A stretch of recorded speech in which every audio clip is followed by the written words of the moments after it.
جب میں کالج میں داخلہ لیا تو وہاں کالج کے ہاسٹل میں رہنے لگ گئی تھی۔ پت سنگھ بھی اسی کالج میں پڑھتا تھا۔ کلاس فیلو ہونے کی وجہ سے ہماری دوستی ہوئی۔ چند دنوں میں ہماری دوستی محبت میں بدل کر بات شادی تک پہنچ گئی۔ مجھے اچھے سے معلوم تھا کہ میرے گھر والے اس پر راضی نہیں ہوں گے، کیونکہ پت سنگھ غریب فیملی سے تعلق رکھتا تھا، مگر ہم دونوں کی محبت اتنی پکی چڑھ گئی کہ ہم آنے والی ہر مشکل کے سامنے ڈٹ کر مقابلہ کرنے کا ارادہ کر چکے تھے۔ پت سنگھ ایک نارمل گھرانے سے تعلق رکھتا تھا اور میں ہریانہ کے ذمہ دار سردار کی بیٹی اور 7 بھائیوں کی اکلوتی بہن تھی۔ اس لیے مجھے پورا یقین تھا کہ پت سنگھ سے شادی کرنے کے لیے میرے گھر والے کبھی بھی راضی نہیں ہو سکیں گے، اور میں پت سنگھ کے پیار میں اتنی پاگل ہو چکی تھی کہ اپنا سب کچھ اس پر نچھاور کر دیا تھا۔ میں نے ایک دن گھر پر ممی سے بات کی۔ میری بات سن کر ان کا ری ایکشن اتنا شدید تھا کہ مجھے یقین ہو گیا کہ بس اب ہماری شادی نہیں ہو سکے گی۔ اس سے پہلے کہ مجھے کالج جانے سے منع کر دیا جاتا، میں نے ممی سے معافی وغیرہ مانگ کر ان کو یقین دہانی کرائی کہ جہاں آپ کہیں گے میں وہیں شادی کروں گی۔ دوسری طرف پت سنگھ مجھے کورٹ میرج کرنے پر اکسانے لگا۔ میں پت سنگھ کے پیار میں اتنی پاگل ہو چکی تھی کہ اپنے باپوں کی پگڑی کا بھی خیال نہیں رکھا تھا، اپنے 7 جوان سردار بھائیوں کے چوڑے سینوں کا بھی مان نہیں رکھا تھا۔ اور ایک دن میں چھٹی پر اپنی حویلی پر ہریانہ گئی تھی، تو پلاننگ کے تحت میں نے موقع تلاش کر کے امی کا زیور اور 2 لاکھ نقدی چوری کر کے رات کو حویلی سے نکل کر باہر کھڑے پت سنگھ کے ساتھ بھاگ کر چندی گڑھ کے ایک گاؤں میں آ گئی۔ پت سنگھ مجھے ہریانہ سے بھگا کر چندی گڑھ شہر تک اپنے گھر لے جانے کے بجائے شہر سے دور ایک چھوٹے سے گاؤں میں بلویر سنگھ نامی اپنے دوست کے گھر لے آیا۔ میں نے اس سے پوچھا کہ اپنے گھر جانے کے بجائے تم مجھے اپنے دوست کے گھر کیوں لے آئے ہو؟ پت سنگھ نے یہ عذر پیش کیا کہ ابھی میرا گھر جانا مناسب نہیں ہے، آج رات یہیں رکیں گے، صبح ہونے تک بلویر سنگھ ہماری شادی کا بندوبست کر لے گا، اور ہم صبح ہونے سے پہلے یہاں سے سیدھا گردوارہ جا کر شادی کر لیں گے۔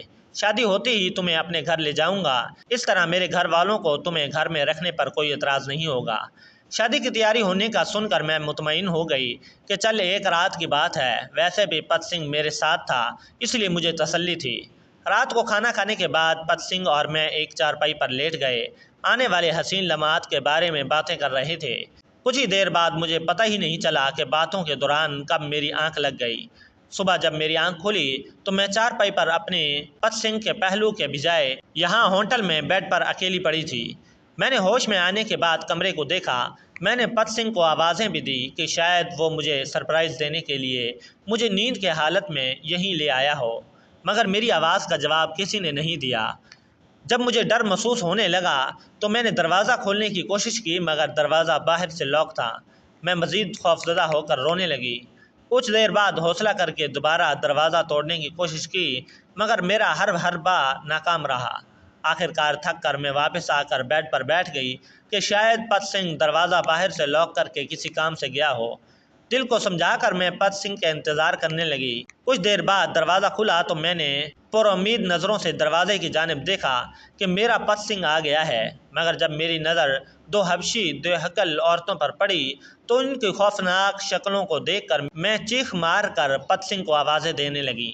یہ جو عورتیں مجھے یہاں چھوڑ کر چلی گئی تھیں، یہ اس وعدہ خلافی اور میرے چیخنے چلانے کے باوجود دونوں مجھے زبردستی گھسیٹتے ہوئے نکال کر اس حال میں لے گئے جہاں سے ابھی مجھے آپ لے کر آئے ہیں۔ جب میں وہاں تھی تو میں نے بہت کوشش کی کہ مجھے معلوم ہو کہ میں یہاں کیسے پہنچی، مگر مجھے کسی نے کچھ نہیں بتایا۔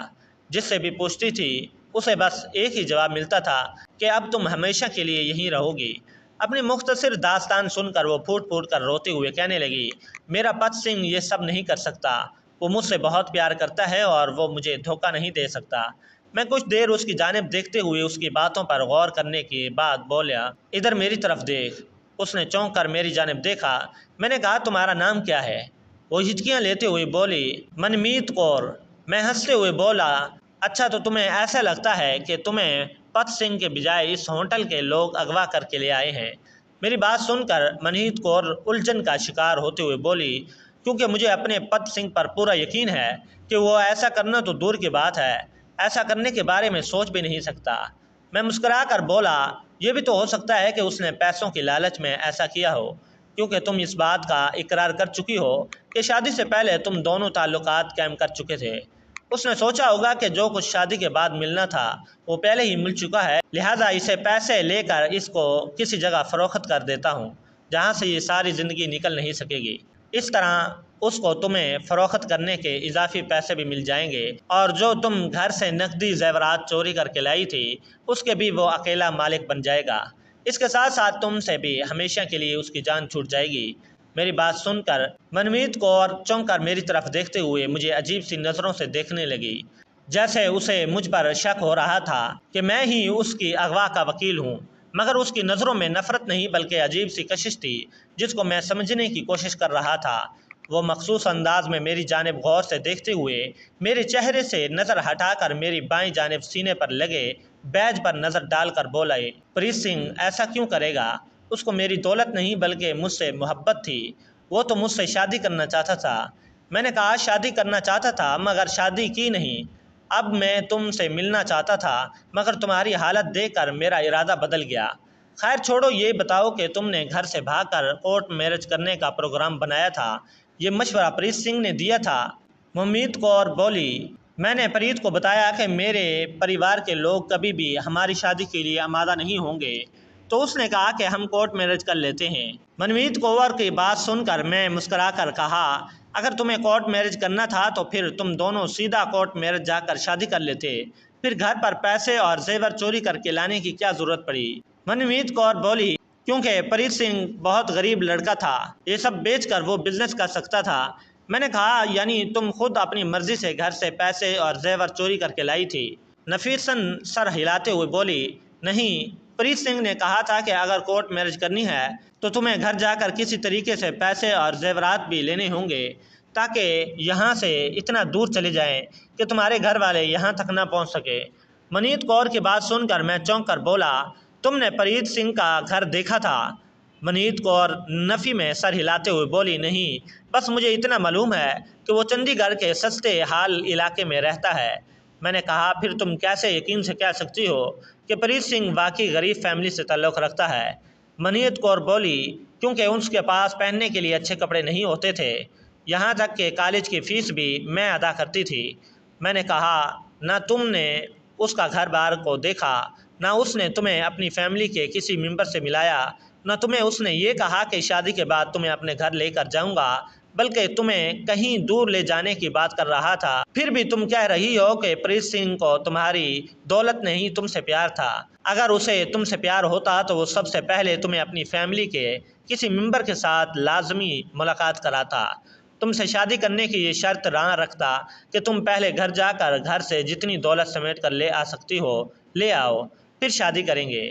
وہ سچی محبت کرتا تو شادی کے لیے محنت مزدوری کر کے بھی تمہارے ساتھ زندگی بسر کر سکتا تھا، مگر نہیں، اسے لگا کہ میں اس امیر ترین جگیردار سردار خاندان کی اکلوتی بیٹی سے شادی کر کے اس کا اکلوتا جوائی نہیں بن سکتا، اس لیے اس نے تمہیں کورٹ میرج کرنے کا جھانسا دے کر تمہارے ذریعے جتنی دولت حاصل کر سکتا تھا کر لی، اور آخر میں تمہارے جسم کا بھی سودا کر کے اضافی دولت حاصل کر کے تمہیں اس اڈے پر پھینک کر خود غائب ہو گیا۔ میں جذبات میں آ کر ایک ہی سانس میں اپنا بیان دے کر گہری سانس لے کر بولا، مجھے یہ بھی اچھے سے معلوم ہے کہ میں نے جو بکواس کی ہے تمہیں میری باتوں پر یقین نہیں آئے گا، کیونکہ تم اس کے دھوکے باز کے پیار میں اندھی گونگی بہری ہو چکی ہو، یہاں تک کہ تم نے اس دھوکے باز کے لیے اپنے ماں باپ اور بھائیوں کو بھی دھوکہ دینے سے گریز نہیں کیا۔ تم نے یہ بھی نہیں سوچا کہ تمہاری اس حرکت سے تمہارے ماں باپ اور بھائیوں پر کیا گزری ہوگی، کہ وہ سر اٹھا کر گھر سے باہر نکل سکیں گے، کہ تمہارے جوان بھائی کسی کے سامنے سینہ تان کر چل سکیں گے کہ نہیں۔ تم نے جو اپنے گھر والوں کے ساتھ کیا تمہیں اس کی سزا مل رہی ہے کہ جس کے لیے تم نے گھر والوں کی عزت مٹی میں رول دی، اسی نے تمہیں چند پیسوں کی خاطر اس اڈے پر بیچ دیا، مگر پھر بھی تمہیں وہ دھوکے باز یاد آ رہا ہے۔ میں پھر سے ایک ہی سانس میں ایسے ایموشنل بولے جا رہا تھا جسے منمیت کور سے میرا خاص رشتہ ہو، اور منمیت کور پھر سے عجیب نظروں سے مجھے دیکھی جا رہی تھی، جیسے وہ مجھے پہچاننے کی کوشش کر رہی ہو۔ میں اس کے دیکھنے کے انداز کو نظر انداز کرتے ہوئے اپنی بات مکمل کر کے بولا، خیر میں تمہیں سمجھانے والا کون ہوتا ہوں، یہ تمہارا ذاتی معاملہ ہے، مگر تم نے جو اپنے والدین کے ساتھ کیا اس پر پوچھو تو میرا دل کرتا ہے کہ تمہیں مار دوں یا پھر تمہیں ہمیشہ کے لیے یہیں رہنے دوں، تاکہ تمہارا انجام دیکھ کر کوئی بھی لڑکی کسی لڑکے کے باتوں میں آ کر اپنے ماں باپ کی عزت کو پیروں تلے روندنے خیال بھی دل میں نہ لائے۔ مگر تمہاری معصوم شکل دیکھ کر مجھے تم پر ترس آ رہا ہے، اس لیے اس کے باوجود میں نے تمہارے ساتھ وعدہ کیا ہے کہ میں تمہیں یہاں سے نکالنے کی ہر ممکن کوشش کروں گا، اور مجھے اپنے آپ پر پورا بھروسہ ہے کہ میں تمہیں یہاں سے نکالنے میں کامیاب ہو جاؤں گا۔ مگر میری ایک بات غور سے سنو، اگر اس پر تم یقین کر دو تو اس میں تمہاری بھلائی ہے، اگر نہیں یقین کرو گی تو اس میں بھی تمہارا نقصان ہوگا۔ میرا کچھ نہیں جانا، میں جو بھی کر رہا ہوں صرف انسانیت کے ناطے کر رہا ہوں۔ میری بات سن کر وہ لڑکی میرے چہرے سے نظریں ہٹا کر شرم سے سر جھکا کر دونوں ہاتھوں میں اپنا چہرہ چھپا کر رونے لگی۔ میں نے اس کا ہاتھ پکڑ کر اس کے چہرے سے ہٹاتے ہوئے کہا، ادھر میری طرف دیکھ۔ وہ لڑکی نے اس بار اپنا ہاتھ میرے ہاتھ سے نہیں چھڑایا بلکہ اسی پوزیشن میں میری جانب دیکھنے لگی۔ میں نے کہا، جو ہوٹل میں تم اس وقت موجود ہو، تمہیں معلوم ہے کہ یہ کون سا ہوٹل ہے اور کس جگہ پر ہے؟ وہ لڑکی عجیب نظروں سے مجھے دیکھتے ہوئے نفی میں سر ہلا کر ایسا سے بولی، نہیں۔ میں نے کہا، تم اس وقت دلی شہر میں ہو اور یہ دلی کا سب سے مہنگا 5 اسٹار ہوٹل ہے، اور اس ہوٹل کا جو مالک ہے اس کا بھتیجا میرا بہت اچھا دوست ہے، جس کو تم نے دیکھ بھی لیا ہے، جو وہاں موجود لڑکی سے غصہ کر رہا تھا۔ اس لیے جو مجھے تمہارے بارے میں معلوم ہوا کہ تم یہاں کیسے پہنچی وہ تمہیں معلوم نہیں ہے۔ تمہیں یہاں ایک سکھ لڑکے نے بے ہوشی کے حالت میں لایا تھا، جس نے تمہیں اپنی بیوی ہونے کا کہہ کر 5 لاکھ میں فروخت کی ہے۔ اس لیے میں یقین سے کہہ سکتا ہوں کہ جو دھوکے باز تم اندھا یقین کر رہی ہو، جس پر اسی نے رات کو سونے سے پہلے کسی مشروب میں بے ہوشی کی دوا ملا کر پہلے تمہیں بے ہوش کیا، اس کے بعد تمہیں یہاں لا کر فروخت کر دیا۔ اس لیے وہ تمہیں اپنے گھر لے جانے کے بجائے اپنے دوست کے گھر لے گیا، تاکہ دوست کے ساتھ مل کر تمہارا کام نپٹا سکے، اور اس کام میں اس کا دوست بھی ملوث ہے۔ بلکہ مجھے تو یہ بھی شک گزر رہا ہے کہ تمہیں بے ہوش کرنے کے بعد اس کے دوست نے تمہاری عزت کے ساتھ کھیل کر تمہیں اپنی ہوس کا شکار بنانے کے بعد تمہیں یہاں فروخت کر دیا۔ میری بات سن کر وہ لڑکی چونک کر سیدھی ہو کر گہری سوچوں میں گم ہونے کے بعد اچانک کچھ یاد آنے پر بوکھلائی ہوئی بولی، ہاں مجھے یاد آیا، کھانے کے بعد پریت سنگھ کے دوست نے جوس لا کر دیا تھا، جو پریت سنگھ نے مجھے پینے کے لیے پیش کیا، مگر میرا دل نہیں کر رہا تھا۔ جب میں نے پینے سے انکار کیا تو پریت سنگھ نے ایموشنل باتیں کر کے زبردستی مجھے جوس پلا دیا۔ جوس پینے کے کچھ ہی دیر بعد پریت کی محبت بھری باتیں سنتی سنتی میں سونک گئی۔ میں نے کہا، بس پھر مان لو کہ اسی جوس میں بے ہوشی کی دوا ملا کر تمہیں بے ہوش کیا گیا تھا، اور یہ سب پلاننگ کے تحت ہوا۔ میری بات سن کر وہ لڑکی اپنے چہرے کو پیٹتے ہوئے اپنی کی گئی غلطی پر پچھتاوے کا اظہار کرنے لگی۔ منیت کور یوں جارحانہ انداز میں اپنا چہرہ پیٹتے دیکھ کر میں جلدی سے کھڑا ہو کر اس کے سامنے جا کر اس کے دونوں کلائیوں کو پکڑ کر بولا، ارے یہ کیا کر رہی ہو؟ کیوں خود کو اذیت دے رہی ہو؟ یہ کہتے ہوئے میں نے اس کی کلائیوں کو پکڑ کر کھینچتے ہوئے اسے کھڑا کرنے کی کوشش کرتے ہوئے کہا، اٹھو، ادھر آؤ، میری بات غور سے سنو۔ میری بات سن کر منمیت کور کھڑے ہونے کے بجائے میرے ساتھ میرے کندھے پر سر رکھ کر زور قطار رونے لگی۔ منمیت کور کو یوں اپنے ساتھ لگتے دیکھ کر میری طبیعت ہی بدلنے لگی۔ مجھے منمیت کور کے اس رد عمل کی رتی برابر تکلیف نہیں ہوئی۔ وہ یوں میرے کندھے کا سہارا سمجھ کر ماتھا ٹیک لے گی، بلکہ وہ مجھے مسیحا سمجھ کر میرے ایک کندھے پر سر رکھ کر اپنے دکھ کا اظہار کر رہی تھی۔ مگر وہ ایک جوان خوبصورت پنجابی لڑکی تھی، جس پر پہلی نظر پڑتے ہی اس نے مجھے اپنی طرف متوجہ کر لیا تھا۔ اس کے بازو میرے سینے پر بندھی بلٹ پروف جیکٹ کے ساتھ لگ رہے تھے۔ اس کے آنسوں نے ایک لمحے میں میری شرٹ کو گیلا کر دیا تھا۔ اب مجھے یہ سمجھ نہیں آ رہا تھا کہ اس کو تسلی دینے کے لیے اس کے سر پر ہاتھ رکھوں یا دلاسا دینے کے لیے پیٹھ پر۔ ایک طرف اس کی قربت میرے جذبات کو گرما رہی تھی، دوسری طرف اس کی بے بسی، اس کی مجبوری دیکھ کر مجھے اس پر ترس بھی آ رہا تھا۔ میں دونوں ہاتھوں کی مٹھیوں کو بھینچ کر کسی حتمی فیصلے پر پہنچنے کا فیصلہ کر رہا تھا۔ آخر میں نے حوصلہ کر کے منمیت کور کے کندھوں کو پکڑ کر اسے پیچھے کرتے ہوئے اس کے سر کو اپنے کندھوں سے ہٹاتے ہوئے اس کے آنکھوں میں دیکھتے ہوئے کہا، منمیت پلیز یہ رونا بند کرو، تم نے جتنا رونا تھا رو لیا، اب تمہارے رونے کا ٹائم ختم ہو گیا ہے۔ اب اپنے اس حسین چہرے پر مسکراہٹ لانے کی کوشش کرو، کیونکہ یہ حسین چہرہ صرف روشن چاند کی طرح چمکنے کے لیے بنا ہے، اور یہ گلاب کی پنگڑیوں جیسے ہونٹ مسکرانے کے لیے بنے ہیں۔ اب تمہیں یہاں سے باہر جانے سے کوئی مائی کا لال نہیں روک سکتا۔ میری بات سن کر منہیت کو ہچکیاں لیتے ہوئے بولی، مجھے تو یقین ہی نہیں آ رہا کہ پریت نے مجھے اتنا بڑا دھوکہ دیا ہے۔ اسے اگر میری دولت چاہیے تھی تو ایک بار بولتا، میں اسے کئی گنا زیادہ دولت اس کے قدموں میں رکھ کر پھینک دیتی۔ میں اسے کبھی معاف نہیں کروں گی۔ بس ایک دفعہ وہ مجھے مل جائے، اس سے صرف یہ پوچھوں گی کہ اگر مجھے چھوڑنا ہی تھا تو ویسے ہی میری زندگی سے دور چلا جاتا، مگر مجھے اپنی جان چھڑوانے کے لیے مجھے اس نرک میں کیوں پھینک گیا؟ میں نے تو اسے اپنے سب سے قیمتی چیز دینے سے پہلے ایک لمحے کے لیے نہیں سوچا تھا۔ تیرے لیے یہ دولت، یہ پیسہ کیا اہمیت رکھتا تھا؟